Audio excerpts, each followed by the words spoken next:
But I wanted to actually talk a little bit about the parashas, because you'll see how Torah is all about psychology and relationships, and you can just learn so much from them. And what we're trying to achieve, this week's parasha is called Vayeshev, which actually means being settled, but they also talk about it as an inner being settled internally. And Rabbi Jacobson said it's a peculiar parasha to say settled, because it's one of the most unsettling parashas. Yaakov's whole life was turned upside down.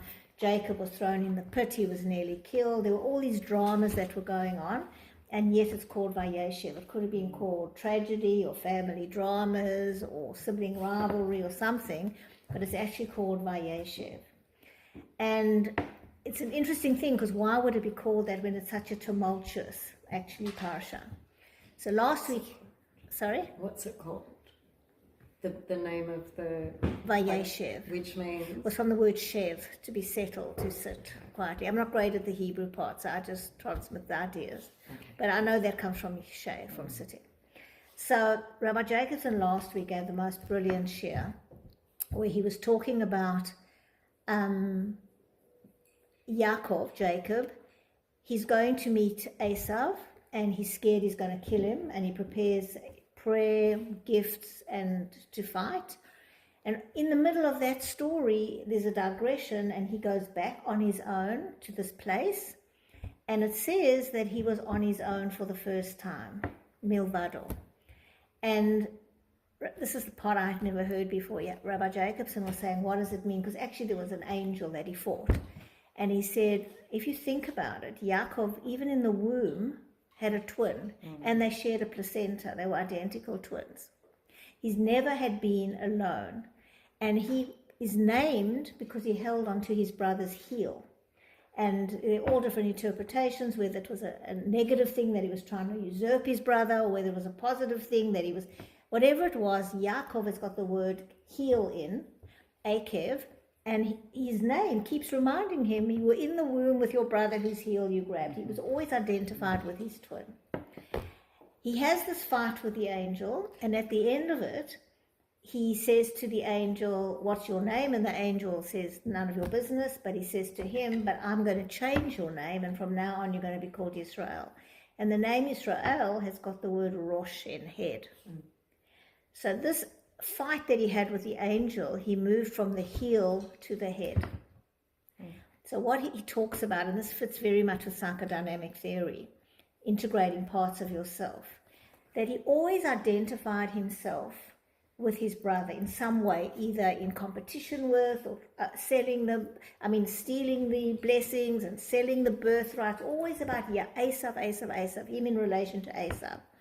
And that actually, some people say that the angel was actually Esav's angel, but in the interpretation Rabbi Jacobson was saying, this interpretation, it was actually a part of himself. The Esav part of himself that was always there, but what he did was he integrated it. And once he integrated it, he was able to become whole. So this week's parasha, Vayeshev, was when he was now complete. He was now his own person, and he had his own autonomy, and he didn't only identify himself in relation to his brother. So there's a lot of different things to talk about that, which I'm not going to spend on today, except to say we need to think about, we need to have full autonomy. In order to have inner peace, we need to own who we are and not always see ourselves in relation to other people or our siblings or comparing ourselves. And so the reason that he was settled was, even though externally there were all these dramas going on, or in his family, because he was internally integrated, and his head was governing his heart, which is what you're talking about, the rationality. Once he had it was no longer whatever he had, the jealousy or whatever, he could be settled no matter what was going on around him. And that's what we learn to do in Emet. We say the event is very small, it's our response to the event, and we can always change our event. We can't always fix people, we can't always make our lives smooth, but what we can do is we can reach Vayeshev, we can have inner peace, because we're on a level of integration of we know who we are, we know what our purpose is, and we're learning how to behave in the world in a way that we can have inner peace. So I thought it was a beautiful interpretation about the parasha. Because Yaakov had a very, very difficult life. And of course, when he heard, doesn't mean he wasn't sad when he heard that Yosef, he thought, was killed, he mourned for 22 years. And he wasn't, people think tzaddikim just don't feel anything. He mourned and he was miserable, but he was still complete. He understood that it was all Hashem's will and he needed to go through it. He wasn't arguing with that. Didn't mean you can have feelings like being sad, but that doesn't mean you're not at peace with it. So I thought it was just a beautiful, beautiful idea that, that Torah is very relevant, and all our tzaddikim and our forefathers, everyone was grappling with how to be in the world with real world problems all the time and reach a level of inner peace. So last time we were talking about actions. We were talking about the importance of the outside-in approach to life, where if you actually talk in a quiet voice, it'll calm you down. If you whisper, it'll stop you from shouting. If you are a bit angry with someone but you don't want to be and you buy them a gift, it'll change how you feel. It's the outside-in approach where your actions determine or can change how you think. Now today we're going to talk about something which is very close to my heart because I often tell people about it. Avoid temperamental language. Remember, temperamental here means excessive, over the top, exaggerated emotional language. Because temperamental language leads to temperamental actions. Your words have a tremendous influence on your thoughts and actions. Imagine, for example, what would happen to a teacher if he thought before entering the classroom, I just can't control these wild kids. They're not responsive to anything I say. I die every time I think about going in there. What a catastrophe. Think of the effect such thoughts would have on your performance. The same is true for you. You free yourself from the tyranny of temper as you learn to recognize and avoid all thoughts which promote insecurity and discouragement. So this is the core of Torah psychology and the core of CBT. Your thoughts create your feelings. Your thoughts, you can manage your thoughts, you will manage your feelings. She says, avoid the sloppy use of emotionally charged words. Discipline yourself to use a spoken and unspoken language of security and faith. Especially avoid the following, and we'll go through different ones. So this is, once that's close to my heart, I do a lot of this work with anxiety because people come in and I can straight away hear they're using catastrophic language. Oh my gosh, I'm having the most terrible day. My child left their lunch at home. It's such a catastrophe and I'm never going to get over it and I nearly died of embarrassment. And you use all these words and you're actually working yourself up because your brain responds to the words. Even though you're saying them, even if you can experiment it yourself, when you use that language, you'll feel your heart rate increase a bit. So language, the language we use, affects our feelings and our behaviors and our thoughts. So she says words which promote excessive emotionalism, like a killer headache. I just wanted to die of embarrassment. What a catastrophe when the caterer forgot the cake. Look at the living room, it's a disaster area. How tragic, you missed the lecture. I'm about to go crazy. So those are all over emotional language. Exaggeration. Words like always and never are really true. Does your mate never help? Does the child always argue with everything you say? Do you never feel happy? Such words keep you worked up in anger and anxiety. Even the words very or oi can be exaggerations which spell the difference between calm problem solving and inner turbulence. So it's interesting, some people tell me they don't use catastrophic language, but they swear like crazy.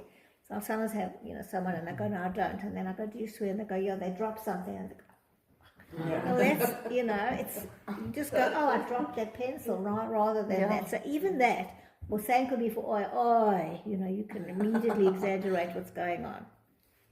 Now, I want to reassure you, not that any of you are saying, the sometimes people go, I'm going to lose my personality, but you don't lose your personality, you just are not excessively emotional. Is your child doing very poorly, or is he actually doing an average job which needs temporary special attention? Are you really going to throttle the kid, or do you want to say that you're very frustrated at that moment? Extrapolation. Words which keep you worked up about possible future disasters should be avoided. if I don't give my child attention, I don't give my child attention, because if I give an inch, she'll take a mile. And some people do think like this, that's extrapolation. Or, my boys are 2, 4, and 6. When I think of the appetites they have now, I shudder to think of what our food bills would be when they're teenagers. She's right. Yeah, people think like that, right? I'm only 37 and I have a slight case of arthritis. I get depressed thinking how crippled and helpless I'll be when I'm 80. When the doctor told me, this is one of my favorites, when the doctor told me I'd given birth to a girl, my first thought was, how am I going to pay for the wedding? Look at what a mess her room is. No one will want to marry her. So we say these things, but you're actually going to work up your... And honestly, people do this all the time. I had someone in my office today, he's like a really big, clever businessman running multiple companies, and he'll sit there going something like, my daughter's coming back from overseas and I shudder to think about this, this, and this. And she's not even back yet. He's got no evidence that's what's going to happen. And so he wants to improve his parenting, but you can't actually get him to talk about what's going on because he's imagining all these scenarios that may or may not happen. And that's a big part of anxiety is what if. But she calls it extrapolating gloomily into the future. I have to tell you a funny true story about this, about what a mess this room is. I hope my daughter doesn't mind me telling the story. She knows I often. But this is a true story. When we lived in St. Ives, this daughter of mine was 12. And there was a woman, we had a house was always full of people. And all different and unusual kind of people. And there was this couple that only had one son, and he was about 13. And she had this eye on my daughter, and she said, he's going to marry her one day. And I say, look, she's 12, he's 13. No, they're going to get married. Sort of let it go. And then it was his bar mitzvah. We go to this beautiful bar mitzvah, and she calls us over to the photographer. She said, these are my future machatonim. I mean, that's how she was behaving. I was like, and I was saying things, look, you know what, he's not from, we're very Hasidish, she's got a beard and a hat, she's not for you. Anyway, this went on for a few months. It was ridiculous. And so one Motzei Shabbos, we used to have these for Banava Malkos for the boys, and this 2 daughters were going to sleep in a room, and she said, I'm going to go and say good night to my future daughter-in-law. And she goes in and she comes out of front of him and she says, the shidduch is off. And I'm thinking, thank God, it's not happened yet. That room is a disaster. No son of mine is going to marry anyone. Such as this day, my daughter always says, it served me well. You see it. It's just like the good luck, bad luck story. And it's an absolutely true story. It's like become a family thing. We always say, like, you didn't end up with him. Did she never clean her room again? She's not. Well, she's got her own 4 kids now, so she's much better. But she always, if anyone ever said anything, she said, it pays off, it pays off. It's useful to think of future plans in order to formulate constructive activities for improvement. So that's planning. But if thinking about the future gets you worked up, divert your attention.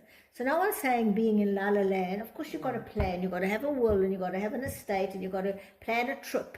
But that's not extrapolating gloom. And extrapolating is I'm going to plan the trip, and the plane's going to be delayed, and I just know what's going to happen, and there won't be any food, and then I always get sick. And you start planning the whole thing. That's a whole different thing.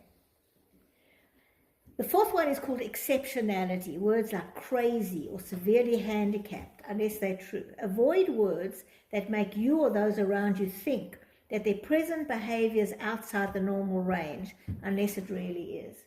So when you say to people you're crazy or you're over the top and you're making it sound like, and they're not really, or to yourself, it's not healthy to do that. So we talk about being factual. In CBT, we always talk about being factual.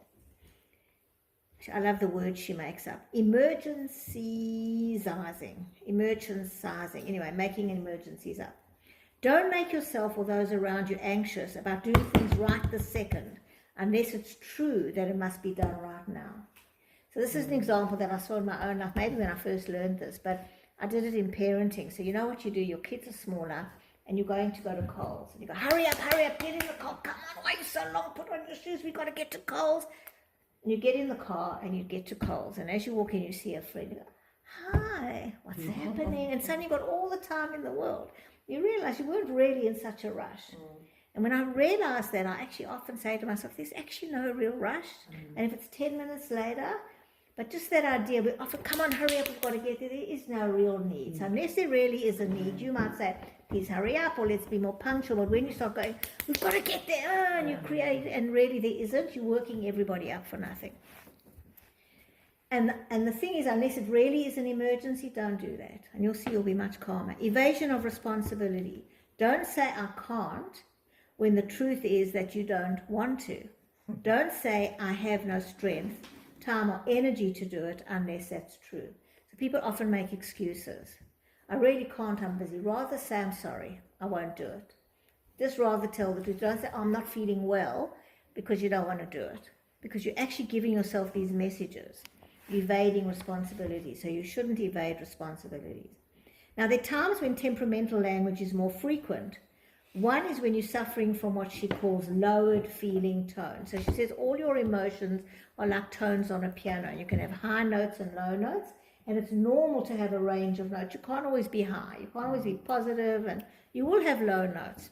And when you're feeling low, you will actually have more temperamental language. So on a musical scale, you can have enthusiasm, excitement, anticipation, or dullness, boredom, and apathy. And when you're having lowered feeling tones, life may look grey and you may feel listless, but don't attach danger or permanence to lowered feelings. And this is a really big thing, that more and more people having low feelings is not okay. People are given, so there's a patient of mine today, he's going through a really tough time, but he's fine and he's highly functional. And he went to a psychiatrist because his wife wanted him to go. And the psychiatrist gave him an antidepressant. And he was telling me, I don't really feel I need it. I think it's important. He's just become sober. And he said, I think it's important that I feel. My wife wants me to take it. And he said, the psychiatrist told me it'll take the edge off. And I don't know who the psychiatrist is. The psychiatrist told him, even I'm on this antidepressant. That was the first for me. I never heard that. Even I. Yeah. Wow. But what it shows is this culture of, don't have an edge. Let's take the edge off. Don't feel it too much, you know. You don't want the lower tone. Societal pressures. Yeah. Expectations. That's right. But it's okay. You know, Ross Harris talks about the tyranny of happiness. We're living in a society where there's a tyranny of happiness. You've got to be switched on and happy. And I'm not saying you burden other people, but you will have days where you feel down, and that's okay. You make space for that. It actually can be very healing to actually work through what it is. So on those days that it's grey, doesn't mean you're sick, doesn't mean you're depressed, doesn't mean you're crazy. You're just, what she's saying, having a lower tone day. Obviously, if it goes on for weeks on end and you can't function, that's a whole different thing. But it's quite normal to go up and down. And as women, it's certainly normal to go up and down. We have hormones and things like that. And we shouldn't over-exaggerate what it is. Do not attach danger or permanence to lowered feelings. It's normal and natural to have highs and lows. Let them come and go without attaching excessive drama.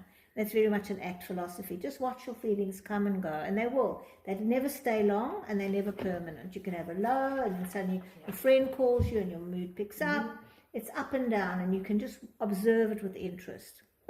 So you have a choice to think, I'm feeling terribly depressed, versus I'm having temporary lowered feeling tones. I'm totally shattered to I'm very disappointed. I'm about to collapse. I'm very tired. I can't stand this. This is distressing but bearable.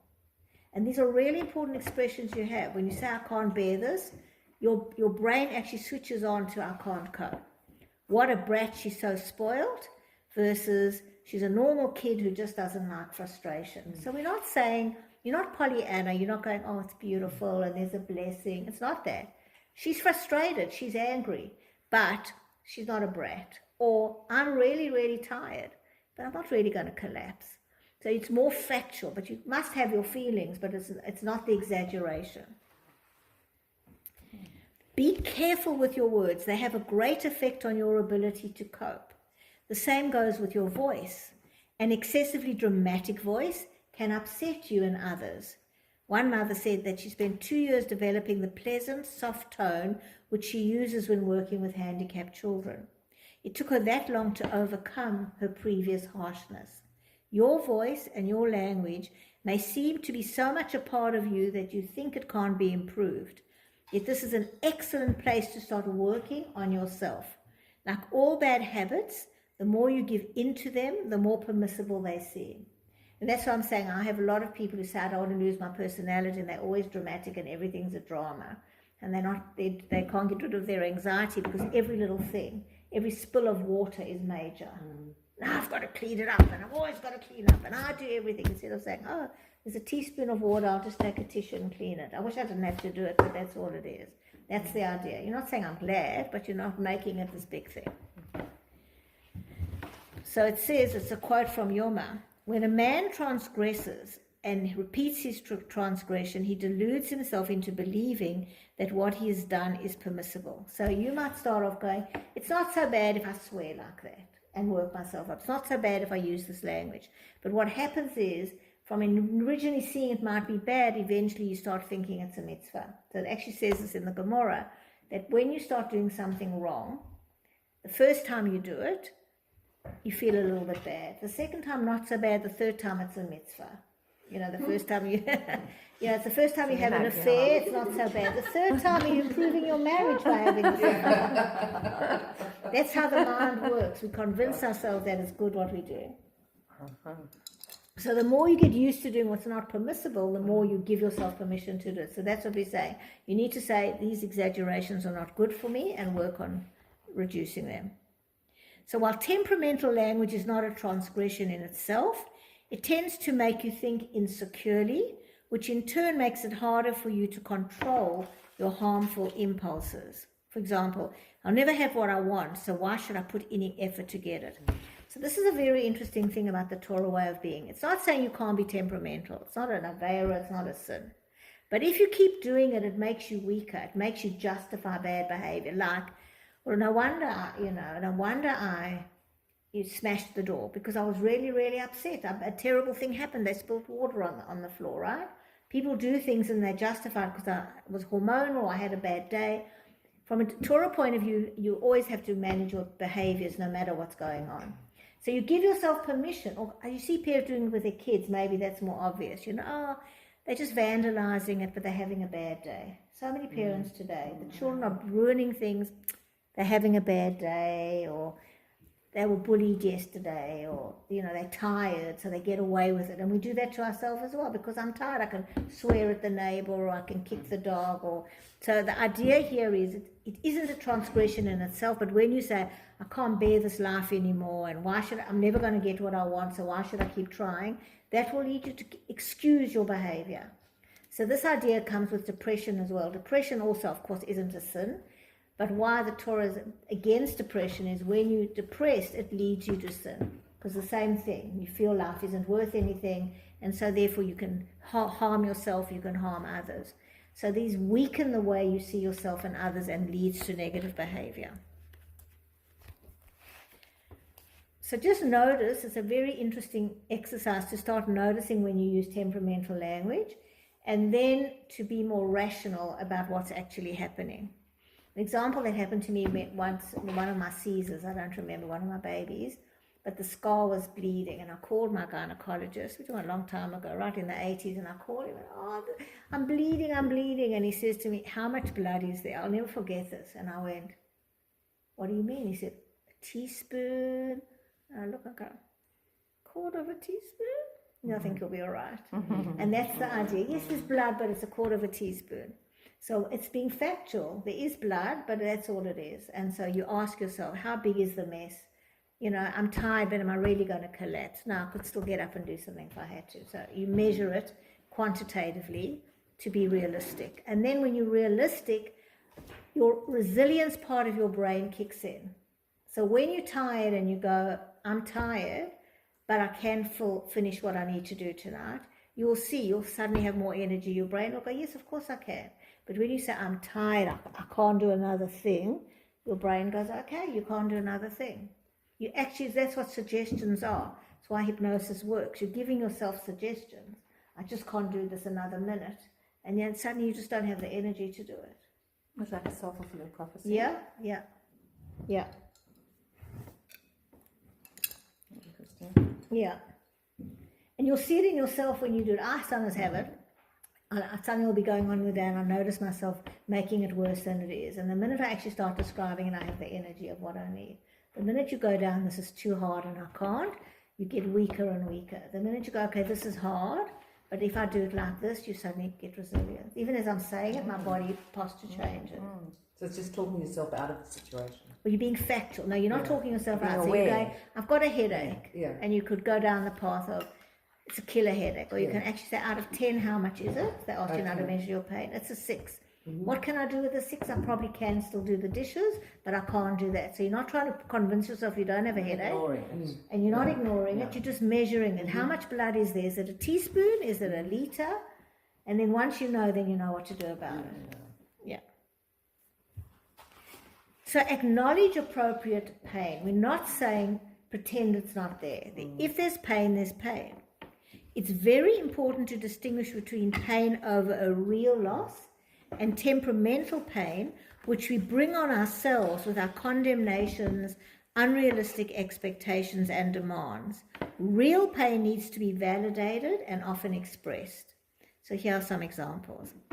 I felt so hurt when I saw that father yelling and shaming that child in public. This is all real pain. I feel so much anguish for the Jews who are suffering in Russia, we can say for anyone right today. I feel lonely now that my children have left home.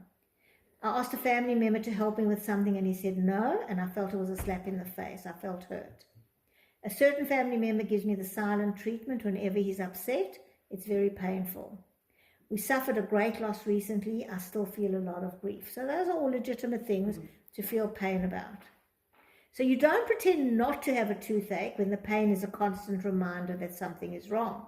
The same is true for emotional pain.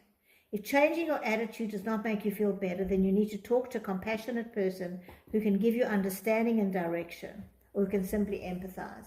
So if you're wanting to change and you can't, this idea of having a mentor or a friend or a psychologist talk to someone, when they empathize with you, it also helps you. Because we say that when two people are together, there are two Yetzer Tovs that are working together. You're not on your own.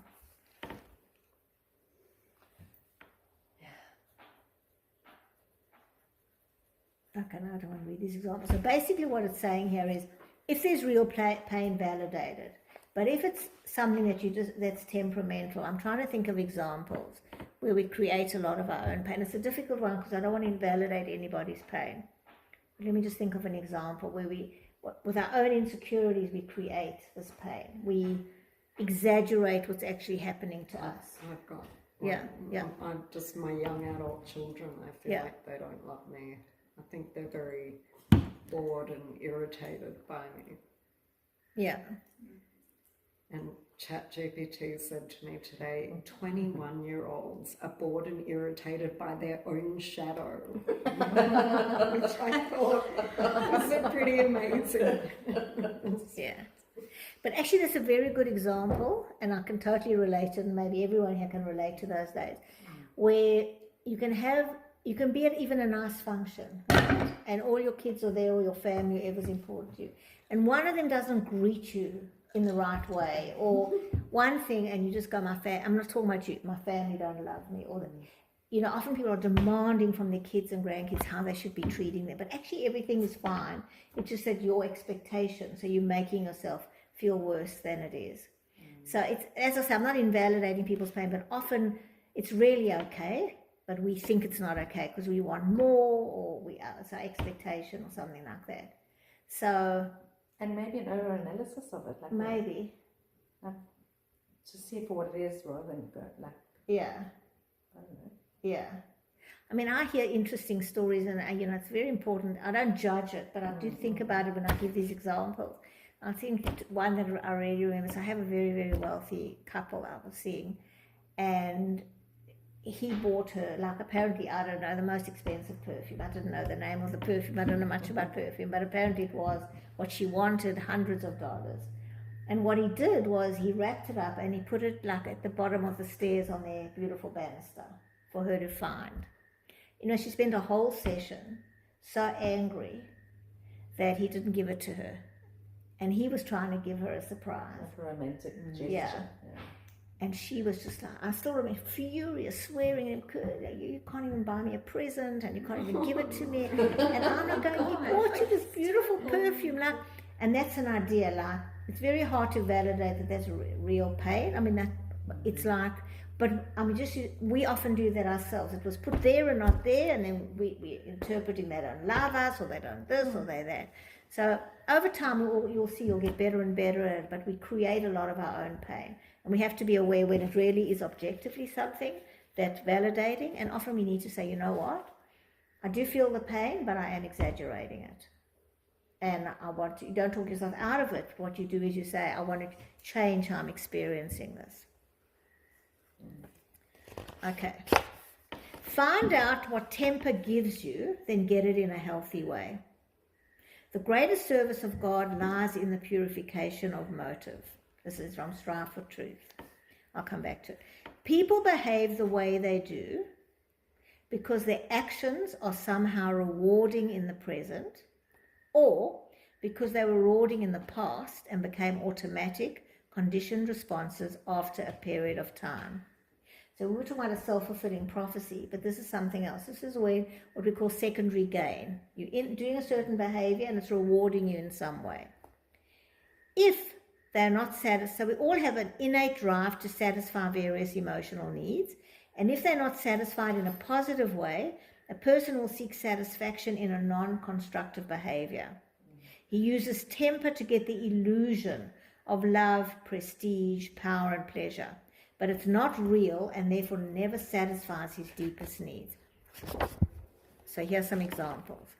The need for love, trust, attention, emotional intimacy.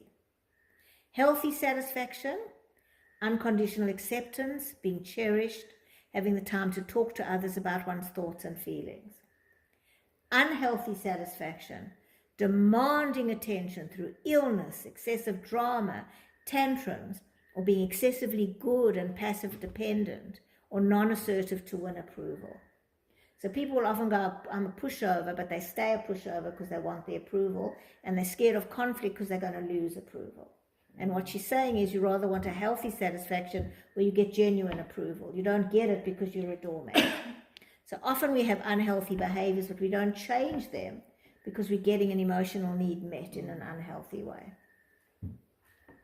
Another need is power, autonomy, self-respect, competency, usefulness, and productivity. How do we get it in a healthy way?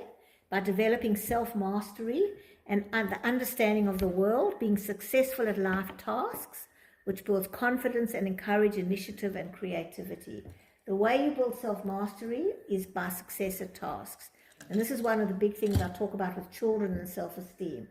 That just telling kids they're the best doesn't build their self-esteem. Giving them opportunities to be productive and see what skills they have builds a sense of self-mastery, which builds self-esteem. So what's an unhealthy way to get power? By attacking others, being defiant, rebellious, criticizing, bullying, stifling others' independence, and their initiative through manipulation and fear. So that's the unhealthy way of getting power. The real power, who's a strong person, the Torah says, a person who conquers the evil inclination. Real strength and power comes from your own competency. The next need, security, order, discipline, structure.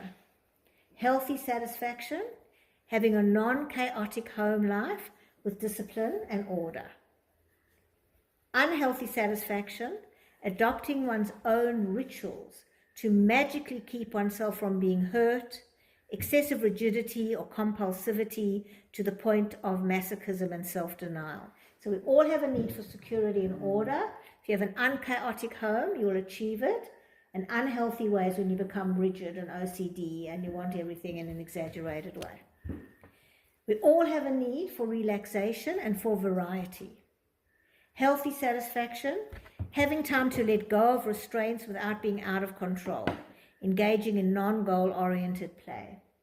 So that's normal. You can go on holiday and you can let go in a healthy way. Unhealthy, where you withdraw into self-absorption, strange fantasies, inability to form close contact, and no emotional intimacy. So it's when people are going, they sit on a mountain, or they do crazy things to be on their own. They don't know how to just relax and let go in a healthy way without hurting themselves. The task of a mature adult is to keep from going to the extreme in any area and to find a balance. Unlike children who have limited resources and awareness, you need not be locked into negative behavior in order to have your needs met. And this is a very tough thing. It's actually at the end of step 2 on the sheet. I must stay. So we haven't, I think we might have done it with you, I'm not sure, but we'll do it. Sometimes we can't move on, and then we do the step where we go, I must stay angry, I must stay upset, because it's the only way I can get. So we stay stuck in that behavior because we're finding an emotional need being met in an unhealthy way, through unhealthy behaviors. So we need to learn a healthy way to develop, to get what we need. If you find yourself engaging in obsessive or non-constructive behavior, ask yourself the following questions in order to determine what is missing from your life and how you can fill that need in a positive way. So number 1, what am I getting out of this behavior? How useful is it for me to be sad, weak, hypocritical, a doormat, compulsively neat, etc.? So this is an interesting one, because often you have people who go through grief, and it's all genuine, but they never move out of their sadness. And one of the reasons is because people still running and looking, they feel if I stop being sad, people will forget I'm a widow, or people will stop giving to me. So they hold on to it. They're scared of moving on with their life because they're going to lose their support. But it's unhealthy after a point. After a point, you want to change your life and get that support in a different... Not saying don't get support, we're saying get it in a healthy way. So what am I getting out of the behavior? Number 2, what message am I trying to get across to people by acting this way? And what am I trying to get people to give me by acting this way? Number 3, if I stopped acting like this, what might I lose? What might people not see about me that I want them to see?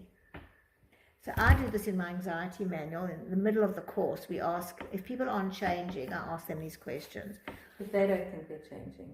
Well, we measure it with a DAS and both, yeah. But often, yeah, they also don't feel it, but I can see that they're resisting, yeah. So I'll say, what are you holding on to the anxiety? And it's very interesting. Often with women, and I'm totally, but I see it, they say, I'm going to get too much responsibility. Like, I like the fact my husband looks after me or my parents look after me. And the worry is if I'm no longer anxious, I won't be looked after. So they're scared of being responsible. That's a big one. And with men, sometimes it's something to do with, it's the only way they can often, they've been brought up to be boys, will be boys, and it's the only way they can get empathy and support from their family. They think they have to have this. So they don't know if I'm actually going to be fully functional, my family are going to expect me to be that tough male again. There are other varieties, but those are the 2 that I've seen. So often we hold on to an unhealthy symptom because we can't get it we think we can't get it in a different way. And once you identify that, then you can identify what you need to change in order to get it in a healthy way. I have a patient, in quite a shocking story actually. Been married for a few decades, and just come out now that for most of his marriage he's had a long-term affair. He's had more than one, but one for about 20 years, and his wife is just devastated. Anyway, it's come out, and I suggested that he goes to Sex Addicts Anonymous. I love the 12-step programs because of the support you get. You don't get it anywhere else. And now he's going to a thing called Sex and Love Addiction, and he's telling me the difference about it. Why am I telling you this? Difference between the sex and... Yeah, they're 2 different groups. There are lots of different 12-step programs. There's one just called Sex Addiction and Sex and Love, yeah. This is where I learn about these programs, because they talk about it. I remember stuff for the next person I know. But it's incredible, actually. These programs are incredible. Like, he couldn't get through this without the support he's getting, because his whole life has come crashing. Imagine he's a good, upright guy. He married for nearly 30 years. Wow. And the whole family is just like, who is this person? And he wants to stay married. He wants to, yeah. Yeah, I can't understand why his wife doesn't want to. So why am I telling you like this? Oh, so what he was saying is with the Sex and Love is that you think the way you're going to get love is by being promiscuous or having affairs or flirting, all these different things he's identifying, but it's not true love. He actually has a lovely wife and he could have got love from her.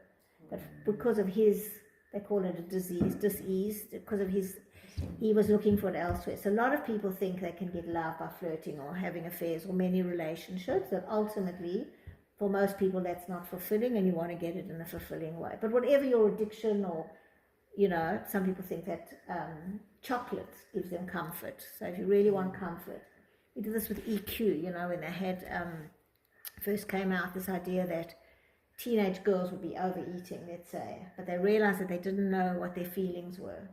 So they taught them what hunger feels like, what fatigue feels like, what sadness feels like, what joy feels like. And then when they felt like chocolate, they would go, which of the feelings do you have? So if it was fatigue, then go and sleep, don't have the chocolate. If it's sadness, then go and talk to somebody. We just grab the chocolate because we think it's going to be everything, and we hold on to that because it's our comfort, or cigarettes or whatever people do, but it's just not really comforting. It's just the masking. Yeah.